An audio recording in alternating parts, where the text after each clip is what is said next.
Kung babalikan ninyo, sabi niya, walang pumapansin sa kanya noon. Ako lang nga, ikaw, kayo, tayo lahat nasa social media at yung mga troll farm sila. But definitely, hindi ako troll dahil may alindog ako at hindi ako nabayaran ni Bangag. So kasi ang mga troll farm binabayaran yan. So pakinggan nyo kanina yung sinabi niya, hindi siya pinapansin ng ng Inquirer, ng ABS, ng Jeep. Okay mga Karme Boy, itong mga mainit na reaksyon ngayon, ito, maharlika mga kababayan, mga Karme Boy, talagang matindi itong mga expose ni Maharlika laban dito kay Bangag at ni Lisa Satanas. Panoorin natin ito si Maharlika. Hindi pa nakasubscribe sa kanyang YouTube channel, pakisubscribe naman, maraming salamat, pakilike din mga Karme Boy. Ito, panoorin natin si Maharlika. Mga Karme Boy, talagang mainit ito kapag si Maharlika ang bumanat dito kay Tambaluslos at kay Lisa Satanas at Bangag, ay talagang magigising tayong lahat. Mawindang-windang ang mga kalaban katulad ng mga trolls ni Tambaluslos at Lisa Satanas ay talagang mawindang-windang dito kapag si Maharlika na ang magsalita. Ito, panoorin natin. MA, di ba? Galing na rin sa bunganga niya na noon ay hindi siya pinapansin. Wala siyang hindi binibigyan ng platform kasi nga diktador magnanakaw. Pero look at, the ABS-CBN ngayon. Ano yung nasasaktan ng mga Korean? Ano yun palangga? Sabi sige, mag-comment ka lang, hindi ko alam. Hi, Lentido, how are you? Okay. Pati Rappler, binabanat-banatan siya ng Rappler, pero ngayon wala nang bumabanat sa kanya. Kasi halos lahat ay sinungalingalan nila ng pera.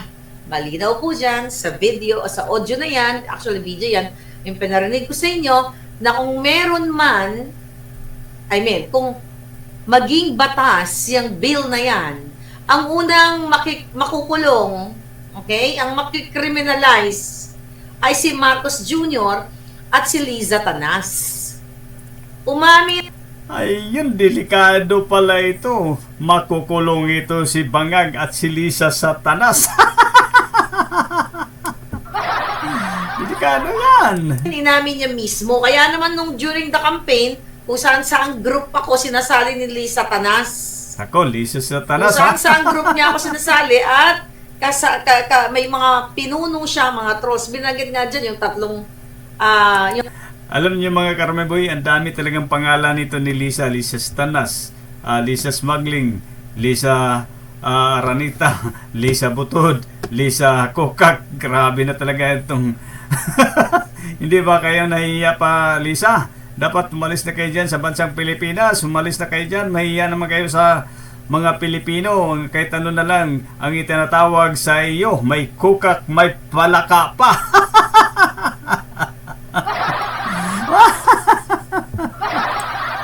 yung mga pok-pok, okay, na nandyan pok-pok sa presidential communication na pakangkang lang ng pakangkang at nakaw ng kabanambayan. Nandyan sa presidential communications office lahat, pakangkang ng pakangkang, ang mga buwaka ng inang bumubukangkang gamit ang pera ng Grabe, bukangkang, no? Kahit matanda na, may asim pa rin pala. May asim din pala kahit matanda na kitkulubot na.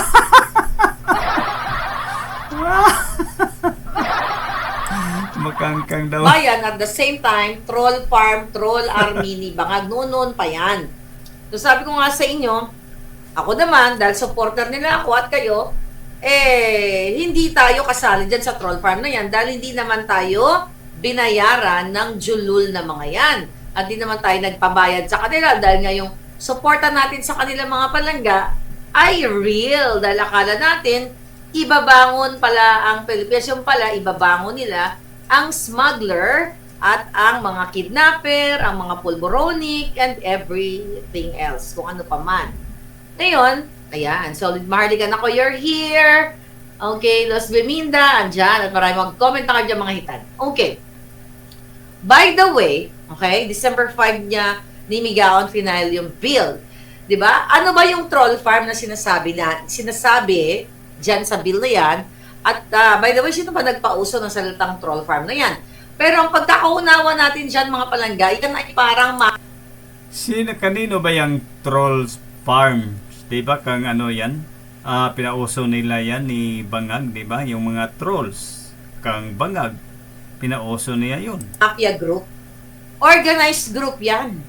Na ang kanilang intensyon o layunin sa mundo ng social media ay imanipula yung mga opinion, alright, sa social media para magpaniwala kayo katulad na lang ng ginagawa ni Lisa Tanas na bumunta lang kayo, puntahan nyo lang yung, ilang beses ko na pinakita sa inyo, ang Facebook ni Lisa Tanas at ni Bangag Jr. ang nagko-comment sa kanya, trolls. Sila lang din. Troll farm.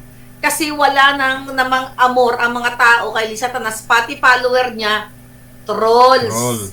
Sino naman ang matutuwa kay Lisa Tanas na addictus na katulad ng asawa niya, Bangag, Bartik, magnanakaw. Oh, yun. May tawag pang Bartik, ha? Magnanakaw. Grabe, dami talaga pangalan nito ni ni Lisa.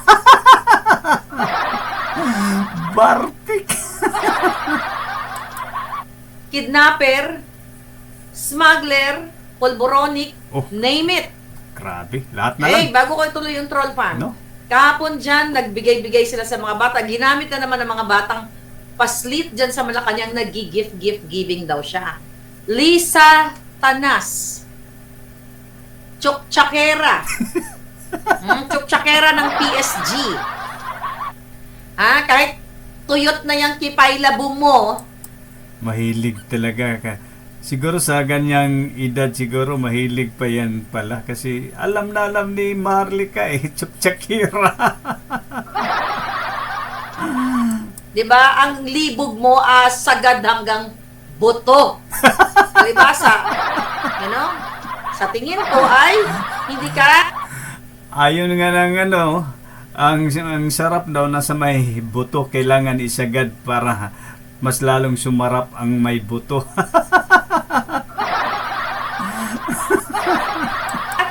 Nagigiyot ni Bangag dahil nga kakarampot lang yung kanyang pototoy hindi makaabot.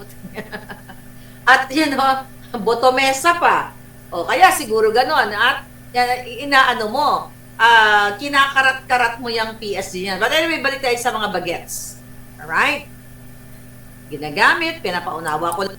Ang dami ko talagang tawa nito kapag mapanood ko si Maharlika, kapag ang kanyang topic ay si Butod, ay talagang kahit sino matatawa, magigising ang ating tulog kapag nakatulog tayo ng tanghali, gabi, ay talagang magising tayo, mas lalo na sa trabaho, ay talagang mapahinto ka para lang mapakinggan mo si Maharlika kapag si Butod na ang kanyang topic at bangag. Wala po sa inyo muli na ang Bangag Jr. at si Lisa Tanas kunwari bait-baitan sa mga bata, gift giving. Ano binigay nila? Candy? Kaperangkot na mga paper toy ba yon? Mga ganyan? Oy, mga Karome Boys, hindi pa nakasubscribe, pag-subscribe mga Karome Boy para madagdagan naman aking subscriber dahil ang tagal na sa aking subscriber nga hindi umuusad, parang usad pagong at naglaglaga ng aking mga subscriber habang ang aking mga content ay dito sa mga DDs. Mga DDs dyan, pag-subscribe sa aking channel. Maraming salamat sa nanonood nito. Taliwas po ito. This is what? Hypocrisy to the highest level. Pagkukunwari dahil hanggang ngayon, umiiyak, tumatangis, si distressed mother at ang kanyang dalawang anak nung inagaw o inisnatch o kinidnap ni Bangag Jr., ni Louie Locsin, ni Teddy Boy Locsin Jr. Ayan, paulit-ulit ko yan. Tiyan mo si Teddy Boy, napakaingay yan, di ba dati na panahon dito, nagpapapatol. O bakit Teddy Boy Locsin, bakit hindi ka pumatol ngayon? Dahil totoo na ikaw ay kasangkapan ni Lisa Marcos nung kinidnap ninyo, nung in-extract ninyo ang dalawang minor de edad sa Turkey. Tapos magdrama-drama na kunyari na gift-giving ang mga bata doon sa Malacanang ground. Ang totoo, si Lisa Tanas at si Bangag, kayo dyan mga buwaka ng Genemes kayo, kidnapper. Kaya kahit anong pagtatakip ni Lisa Tanas, which is, kasabwat ang mga buwaka ng Genemes na mainstream media, kidnapper pa rin yan ng dalawang bata. Whether kumidnap siya ng...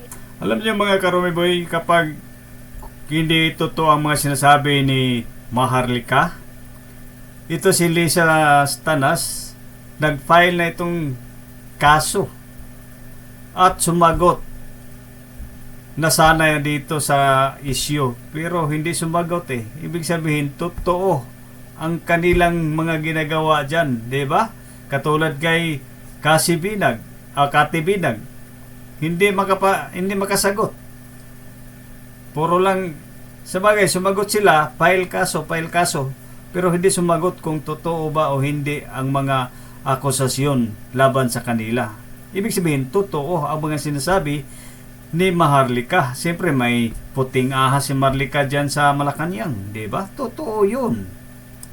Isang bata, dalawang bata ang kinidnap. Yun ang alam natin. Ayun. Kahit napakainin niya, bigyan niya ng regalo, ang 1,000,000 bata, hindi pa rin mabubura sa isipan. Okay? Sa isipan, lalo na ng ina. Tama. Na si distressed mother, noong ginamit ni Bangag Jr., ni Teddy Boy Locsin, ni Louie Locsin, ang isa, ang DOJ, o ang DFA, nung ginamit nila ang pang-aabuso sa batas, nung pinadukot ang 2 minor de edad sa Turkey. Hindi mabubura yan.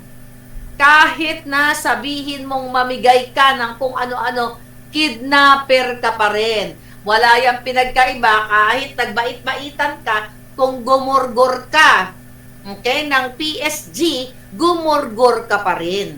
Hindi yan maiaalis, mga kababayan. And now what? Balik tayo kay Migaon.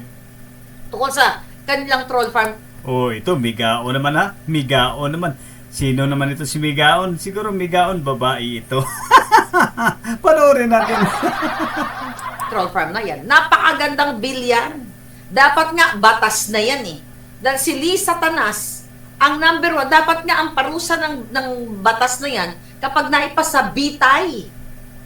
Kung sino ang nagpapatakbo ng troll na mga politiko, bitay dapat yan. Why? Unang-una, ginagastos. Ang unang mabitay kapag paparusahan ng mga trolls ay ito si Bangag. Di ba? Ito si Bangag ang unang mabitay. Maunang maparusahan, di ba? Diyan, pera ng bayan. Okay? At ang ginagawa niyan ay magpakalat ng kasinungalingan. Di ba? Gusto nilang i-manipula o i-manipulate nila yung narrative. At unang may kakayahan yan ay sa panahon ngayon ay si Lisa Tanas. Remember, sa isa lang niya. O ikaw, Migaon, gusto mo? Gusto mo imbestigahan? I-email mo o nandiyan ang email ko. Ipo-forward ko sa'yo kung sino ang troll farm ni Lisa Tanas. Na pokla, nandyan lang. I-email ko sa'yo ha. Ayan. I-email ko sa'yo. Ituturo ko sa'yo kung sino. Total, mag-bill ka. Imbestigahan mo right away kahit wala pang batas. At kung talagang gusto mo, ibatas na yan. Wala nang deliberasyon. Wala nang mga pagdinig-dinig na yan. Batasin nyo na yan. Executive order, ano yan? 66. Sino ba yung Migaon? Sino ba yan? Taga saan ba yung Migaon? Bakit tinatawag yung Migaon? Babae ba yan? Siguro babae yan kasi tinawag ng Migaon. Migaon. Sayaw mo na. Sayaw. Okay, let's go. 6. Okay? Dahil una yan, ang makulong dyan ay si Lisa Tanas, kidnapper, kawatan, name it, at si Bangag Jr. Dahil umamin mismo yan na nag-hire ng trolls. Yang buwaka ng inang supot, botomesa. Supot supot daw. Ito si ewan ko kung totoo bang supot yan. At duwag, under Disaya, bangag, adictus, benedictus. Oh, tignan mo, mga kapalangga. Kaya ngayon, yung anti-troll farm bill na yan, ay dapat lang naman talaga yan. Dahil kung pag-uusapan ang nagpapakalat ng mga peking impormasyon, yan ang nasa presidential communications. Remember, di ba? Silang nagpapakalat ng mga maling balita. Imagine nyo, mga kababayan. Siyempre, sila naman nagpapakalat yan kasi may pira sila eh. Marami sila pang pakalat eh. Di ba? Ninakaw nga nila mga pira ng taong bayan. Kaya nga mayroon silang ipangbayad. Kaya nga, ang mga trolls, kalat na kalat, bayaran ng 10,000, ayos na sa kanila. Basta lang sila ay kumita. Tapos, hindi naman nila iniisip nga ang kanilang pamilya, pinapakain nila galing sa mga magnakaw ng pirang. Putragis din yung mga tao niyan. Diba? Hindi sila naawa sa sarili nila. Pinagtakpan man yung mga magnanakaw diyang mga itong mga tulunggis. Bayan, nung inilabas ko panggigigil ang talaga pre-op to. and photo-op, pre-op and operation to operate na pinirmahan ni Agent Morales in 2012. Parang may naulinigan ako. Okay. In 2012, pinost ng Daily Tribune, pinost. Ano nangyari? Tinawagan ni Chavez, Cesar Chavez, ang Tribune na i-take down yung pre-op and authority to op. Yan kadyotahan, di ba, pag sa silence magpapatahimik sa mga media, like Tribune, mahiya kayo sa inyong mga anak. Tawag-tawagan lang kayo para ipa-take down. Yan ang dapat ilagay dyan sa bill. Ay, nako mga palangga. Bitay lahat dapat, patay na sana lahat yung mga buwakan ng Genimis na yan. Diba? Dahil ang gobyerno ni Bangag ang unang nagpapakalat ng mga mali-maling balita. At sino ba ano ba itong troll farm na ito? Baka hindi pa ninyo palangga alam ang ibig sabihin ng troll farm. Yung isang isang malaki, hindi naman malaki, isang kumpanya or minsan isang tao, 'di ba? Na meron diyan yung kalbo diyan sa presidential communications. Na nilabas ko si Kalbo. Oy, Kalbo, ang kapal na mukha mo, ha? Ikaw putang ina ka, may screenshot na naman na binigay sa akin. Oh, nagpapanggap ka na marami kang trolls, pero 5 lang daw. Balita ko, hinahire ka ng isang showbiz. Ito pa, about troll farm. Ang troll farm kasi hindi lang ginagamit sa politika yan. Ginagamit yan sa mga movies. Yung Kalbo dyan, okay? Si Kalbo, na nakipag-asabuatan kay Patricia, okay? Ngayon, Kalbo, hawak ko na naman yung iyong ebidensya. Diyos ko, napakababa mong uri. Kinakausap siya ngayon. Ayun, Kalbo, sino ka mang Kalbo, ha? Panawagan ni Maharlika. Oy, Kalbo ka daw, Kalbo. Ayun, may ebidensya. Laban sa iyo, Kalbo ka. Itong mga bataan ni Lisa Tanas, yung ginagamit nila ng troll farm, pinakausap ka naman ngayon sa movie, di ba? Akala mo hindi ko alam. At ang sinasabi mo daw, may troll farm ka. Pero, na-booking, nung kausap mo, 5 lang yung organic. Ibig sabihin, 5 lang yung totoong may account na pwede mong gamitin as trolls para mag-trolling, magpakalat. The rest, ikaw lang din ang gumagawa ng mga peking account. So, yan po yung ginagawa niyan. Kaya kung gusto ni Migaon na ibatas na yan, i-request na kay Bangag, Executive Order Chuba-Chuchu. Diba? Gurgur na lahat yan.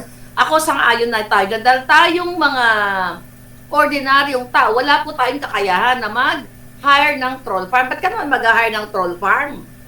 Diba? Para saan? So si Lisa Tanas, pumunta lang kayo sa comment section niya, makita mo na mga peking account yung mga ginagamit. Tapos puro papuri. 'Di ba? Yung iba, mga based sa Bangladesh, yung mga mukha, kung hindi aso, pusa, ahas, kung ano-ano, 'di ba? Kasi para sabihin, kasi maraming purpose yung troll farm. Grabe na talaga number sila, one, no? pag usaping politika, para i-divide. I-divide ang mga tao kung kanino maniniwala. So Tama. right now, majority naniniwala kay Inday Sara na ang 125 million confidential funds niya ay yung mga tao doon na mga nakasulat kung saan binigay, kung ano man ang mga certain budget ay hindi dapat ini-expose o hindi yan nilalatag na parang karinderya na, sa lahat ng gustong kumain, bukas. Tama ba? 'Di ba kanina, ay kahapon nag-send tayo, nag-upload tayo ng real na interview ni General Simoy na pinaliwanag niya diyan kung ano, although maiksi lang yon, na yung ganong klaseng pondo, hindi yan binubuyang-yang. At kasi nga, confidential intelligence yan. Paulit-ulit na lang, before General Simoy, dami na nagpaliwanag, even na tayo dito, na yan ay inilalagay mo sa peligro ang mga tao doon na nag-gather ng information o nag-lead ng operation doon sa intelligence operation na yon. So, and also, piniliwanag doon na ang mayroong authority doon sa confidential fund na yan ay ang bangag na presidente